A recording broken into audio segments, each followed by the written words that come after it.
So welcome to one more vlog of Traveler Neo. So after completing the scuba diving session, we headed towards Somnath. That was the plan. So total ride around 300 kilometers की है from Shivrajpur to Somnath. In fact हम लोग दीव तक cover करने का target कर रहे थे, so that's why 300 kilometers. Dwarka basically fisherman's का टाउन है. तो आप देख सकते हैं क्रीक के आसपास बहुत सारी बोट्स रहेंगी. एंड इवन आप जब सिटी में एंटर करते हैं तो आपको बहुत ही गंदी स्मेल आती है फिशेस सूखने की. But that is part of it, कुछ नहीं कर सकते. आप लेफ्ट साइड में देख सकते हैं, इट इज़ रुक्मणी देवी जी का टेम्पल है यहाँ पे. तो अगर आप द्वारकाधीश आ रहे हैं तो वहाँ पे भी जाना एक मैंडेटरी रिचुअल होता है. And it is quite famous temple in Dwarka. Scuba के लिए हम लोग बहुत अर्ली निकले थे. इनफैक्ट मॉर्निंग सेशन में निकल गए थे, तो हमने ब्रेकफास्ट नहीं किया था. एंड स्कूबा करके वापस आते थे ऑलमोस्ट 11:30-12 बज चुके थे. तो हमारा पहला टारगेट था कि कहीं कुछ खा लें ब्रेकफास्ट या ब्रंच करने का, बिकॉज हमने रात में बहुत कम खाया था. तो वी डिसाइडेड कि पहले खाना खाएंगे, then will move ahead for Somnath और दीव. बट खाना ढूंढना भी एक टास्क हो गया. There was a hell lot of traffic in Dwarka, and being Sunday, it was very crowded. बहुत सारे लोग आए हुए थे बाहर से, तो कहीं पे भी खाना मिलना मुश्किल हो गया था. And there was a lot of waiting time. तो वी डिसाइडेड कि द्वारका सिटी के बाहर जाके हम कहीं ढाबा मिलता है तो वहाँ पे खा लेंगे. बट वो भी एक टास्क ही था.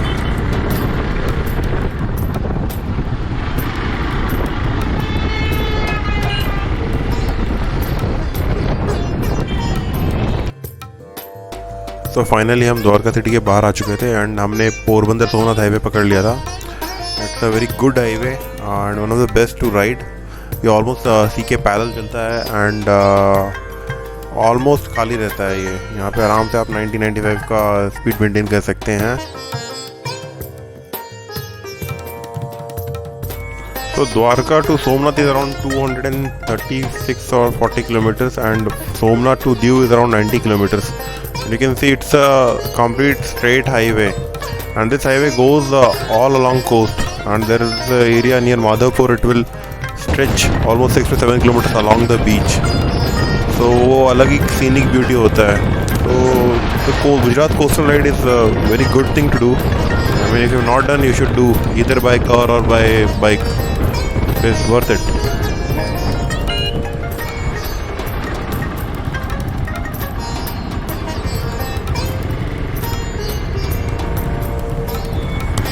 So along this route you will find many creeks also, where river and sea meets. And creek area is generally known for harboring fishes. So it is a place where good fishes can be caught.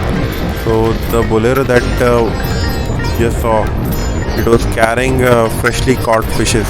So that is what Raja was telling me. So we could understand from the smell, it was smelling like anything, but ठीक है, अगर आप fish खाते हैं तो आपको अच्छा ही लगेगा वो. On the right also there is some famous temple. So if you are hiring a local travel guide, tour guide, and you are on your own vehicle, so they will take you to this point. I think there is some goddess temple. हम तो नहीं जा पाए इस बार, but मैं गया हुआ हूँ वहाँ पे. So it overlooks the creek and it is on the small hilltop. So अभी तो ये हाईवे आई थिंक माधवपुर बीच तक ही ऐसा है. और माधवपुर के बाद फिर अगेन नॉर्मल रूट हो जाता है सोमनाथ तक. But the plan is they will make similar stretch till Bhavnagar to Ahmedabad. So complete coastal route will become 4-lane in few years of time. Apart from sea, the second best part of this route is the number of windmills you can see. I mean, there are numbers of windmills, and in this stretch it is lined up one by one in queue. So it looks very beautiful and mesmerizing.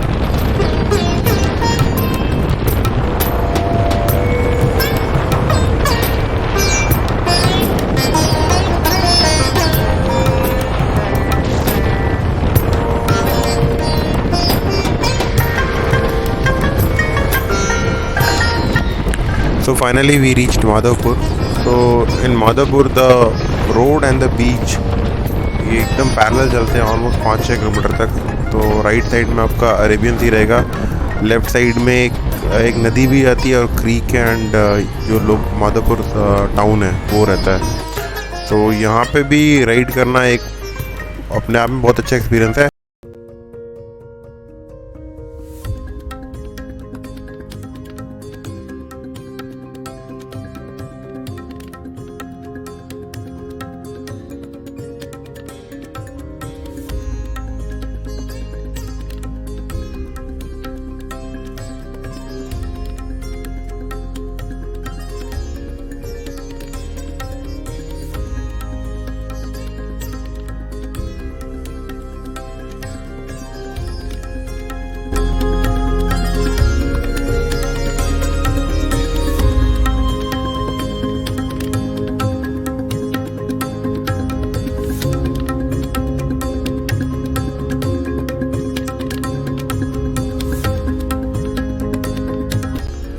यहाँ पे अगर drone है किसी के पास तो उसका drone shot बहुत ही बढ़िया आता है।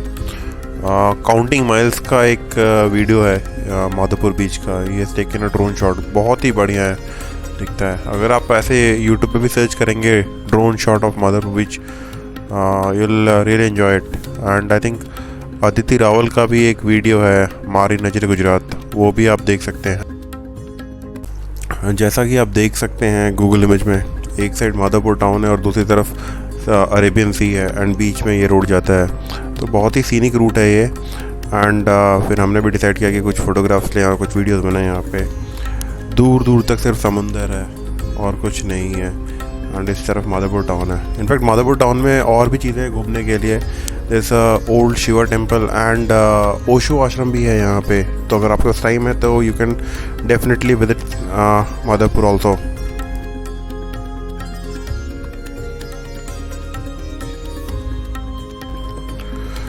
द्वारका से हम 11:30 पे ही निकल चुके थे एंड हमारा प्लान था कि हम 4:30 बजे तक सोमनाथ कवर कर लेंगे एंड उसके बाद 2 घंटा दीव के लिए, तो 6:30 तक दीव पहुंच जाएंगे। तो हमें नाइट राइड नहीं करना पड़ेगा, ये अंधेरे में राइड नहीं करना पड़ेगा। बट हमारा खाना ढूंढने में और खाते खाते 1:30 बज चुका था और 1:30 बजे तक द्वारका में ही थे। तो उसके बाद माधवपुर पहुँचते में 4 बज गए एंड देन वी रियलाइज़ कि शायद थोड़ा नाइट राइड करना पड़ सकता है। So we left for Somnath targeting की अराउंड 6:30 तक भी अगर हम सोमनाथ पहुंच जाते हैं तो will have to do very less night riding. So we target 6:30 तक हम सोमनाथ पहुंच जाएं। एंड इसके बाद माधवपुर के बाद रास्ता भी थोड़ा सा नॉर्मल हो जाता है। I mean there will be more population and there will be villages in between. So वहाँ पे हम हाई स्पीड मेंटेन नहीं कर सकते थे।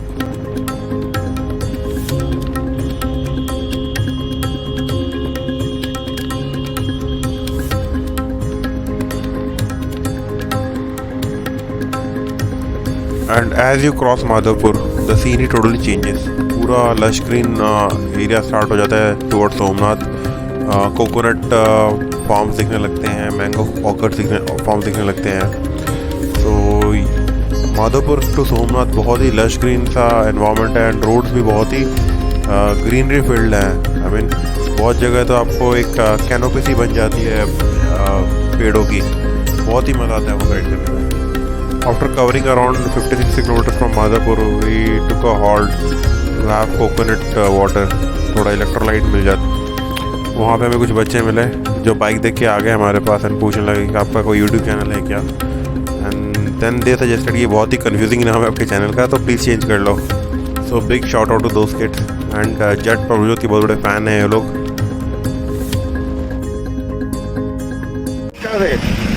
मैं मंडे ट्यूसडे तक डालूंगा व्लॉग, तो आएगा तो अपना इंस्टाग्राम भी डालूंगा, ठीक है। आपका नाम बता दो यार। निजामुद्दीन। ग्रेट यार, तुम्हारा फीडबैक लेता हूँ, अपना नाम से ही करता हूँ यूट्यूब चैनल का, ठीक है ना। चलो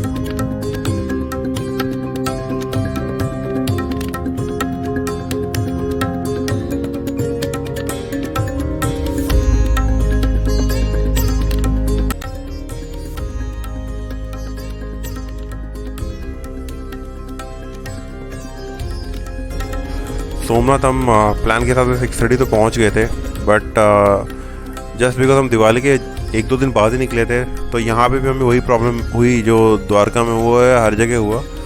there was lot of crowd. मतलब इतनी भीड़ ना मैंने कभी नहीं देखी, ना द्वारका में ना सोमनाथ में।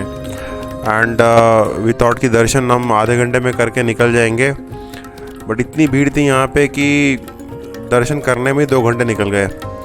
तो 6:30 पहुँचने के बाद भी थॉट कि 7, 7:30 तक निकल जाएंगे यहाँ से, बट सोमनाथ में ही हमारे 8 बज गए थे। एंड जो कंडीशन था सोमनाथ का, वहाँ पे रुकने का कोई पर्पस बनता नहीं।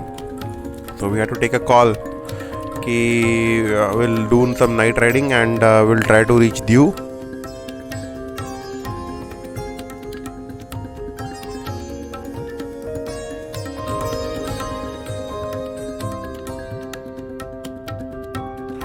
So I'll end the vlog here because night riding था, तो we did not record anything. So you can see the rush at Somnath. It was chaotic, totally chaotic.